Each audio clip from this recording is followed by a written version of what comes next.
Okay, so I already talked about contradictions before, and this is one of the key features of dialectics, finding a contradiction. And I've already had a video about the first step of identifying a contradiction. But in chapter 5 of the dialectics of the abstract and the concrete, Evald Ilyenkov provides more information using the example of Capital, using the example of Karl Marx's Capital, obviously. He provides us with more tools, with more of the method, the dialectical method. I'm not going to claim that I fully, truly understand it. I've only read it once so far. I'm going to read it again because it is crucial we understand this part. Of course, all of the parts of the abstraction processes and the concretization processes, conceptualization processes, etc., they're all very important to actually understanding what's going on. But finding a contradiction, to me, it feels like one of the most important things to do in order to arrive at the truth. Now, if anybody has more experience with dialectics, if we have any dialecticians out there, please let me know if my interpretation is not quite there yet, because I admit I'm only beginning to get into this process, even though I know that intuitively I was probably applying at least parts of these processes to my day-to-day lives, because just as Ilyenkov mentions in this work, we all think in this manner, in a reflective manner, where the material reality, a part of the material reality appears to us a certain way. We reflect this certain appearance, and then we will make it more concrete within our minds using whatever data is available to us. And most of this data nowadays is ideological, so this is why we often do not arrive at the correct conclusions, even if we are provided with tons of empirical data. But this aside, the second step in the dialectical process is, so the first one, let me just remind you very quickly, the first one is to make a correct abstraction, to see the two sides of the process that are interconnected and intercausal. One is the cause, the other one is effect, and then you will notice that they switch places. The other, the one that was cause now becomes the effect. And they keep on interchanging positions. So when you arrive at a correct abstraction, you will see how these repeat, even if not absolutely in the same manner. And this is what Ilyenkov points out.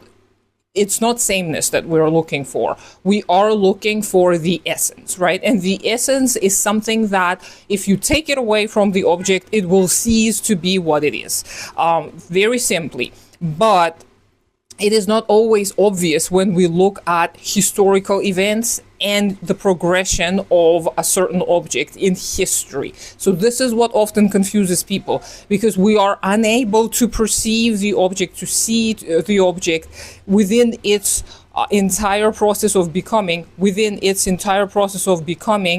Therefore, we often feel like we will never be able to see when the process emerged, how it developed, etc., etc. But Ilyenkov points out that the results are going to give us a lot of the info on the cause. So the effect and the cause being interchangeable, this is our key. This is our clue to understanding history. And this is why Marx was not preoccupied with piling on historical evidence in order to prove himself. He went with the logical method, just as I said in my previous video, and he succeeded because he noticed, and he didn't just randomly notice that, he meticulously studied the researchers of the time, the political economists such as Ricardo and the likes, and he used the logical method, the logical dialectical method, in order to see where they were coming close to the truth. Because Ricardo did come close to the truth, but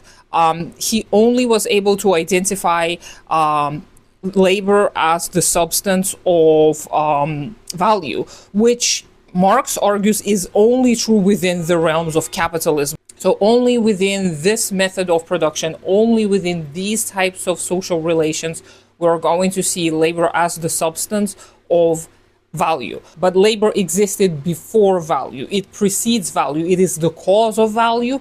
And then it inadvertently, under capitalism, becomes the effect. But Marx points out that labor is reproduced, or the ability to labor within humans is only produced as a commodity within the realm of capitalism. It is not labor itself that is reproduced, it is labor as a commodity. So something you can sell or buy, etc.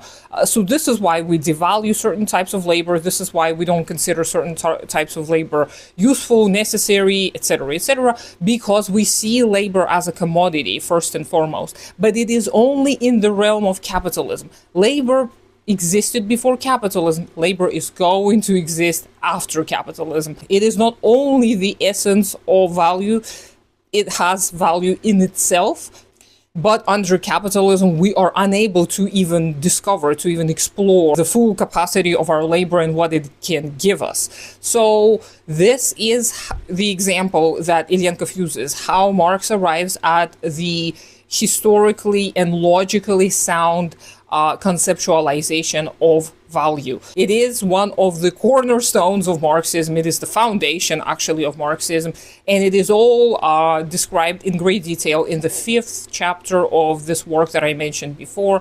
So if anything I said sparked your interest, sparked your curiosity, go ahead and read this work.